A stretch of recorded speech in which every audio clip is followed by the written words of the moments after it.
Hello, thank you for staying with us. This is Truth TV, and my name is Pastor Paul Osayende. We're still in the culture of looking at both sides of the Christian coin, so we don't miss out on any. Today we are looking at one interesting part. Let's consider the other side. In Mark chapter 12 verse 17, Jesus gave a fundamental position for Christianity. He says, "Give unto Caesar what belongs to Caesar, and to God what belongs to God." Simply put, to give to God what belongs to Caesar is messing things up. It doesn't make you holier, and it may not spare you from the consequences. What do I mean? If a student, for example, uses study time for prayers, the Christian student may have to suffer failure. Now, I guess what we keep messing up is the reality that Jesus again told us when he said, "You are in this world, but you are not of this world." So what that means is that you must face the reality. Even though you are not of this world, you are in this world. So the one who created you and I said, you must give to Caesar what belongs to Caesar,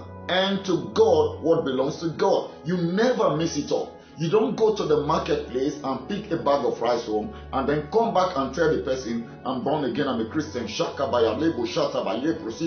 They beat you up and then you may end up in the hospital. What the Creator says is that don't never miss it up. There is a currency required at the marketplace. It is called Naira, not speaking in tongues. And you must take that there. And which means you must have a Naira in your possession to function in the physical market space. I am so excited sharing this other side, especially with the Christian youths. What we were set in our youthful days were the side of Christianity at the expense of the other, and so we chased after spirituality, expecting God to do what we were supposed to do. What happened was that in the face of failure, we then blamed it on Christianity, thinking that Christianity was our problem. And so some of us backslided, withdrew from Christianity, blaming God for our failure. Now, Christianity was never the problem. If you give to God what you should give to Caesar, there will be consequences. If you don't marry when you should marry, if you don't go to school when you should go to school, if you don't start a job when you should start a job, if you don't start a business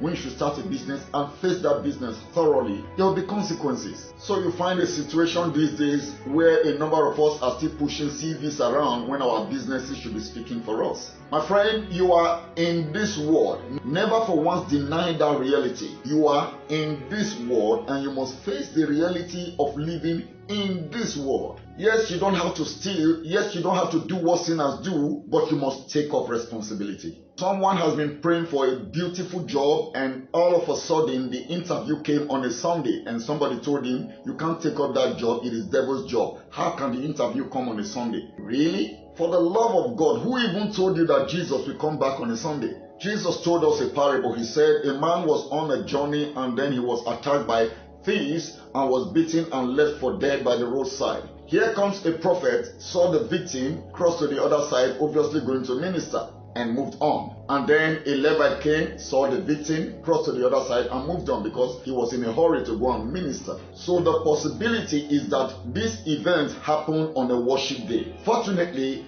a Samaritan who was later described as good, even though he was born a Gentile, saw the victim and took care of the victim. And his action was commended by the Creator of heaven and earth. You see, I was so blessed by one of the messages of Reverend Alexander Ferran Bodu when he said that there are some embarrassment that will never leave you in spite of your prayers if you don't have the money in your pocket.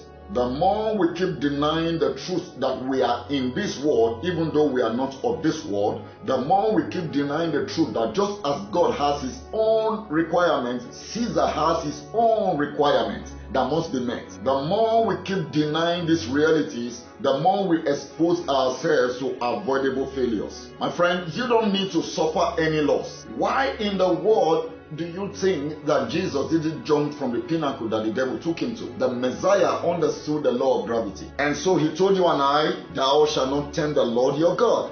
I am an advocate of remembering the Lord your God in the days of your youth. Also, I encourage young ones to brace up for the requirements of championing their world.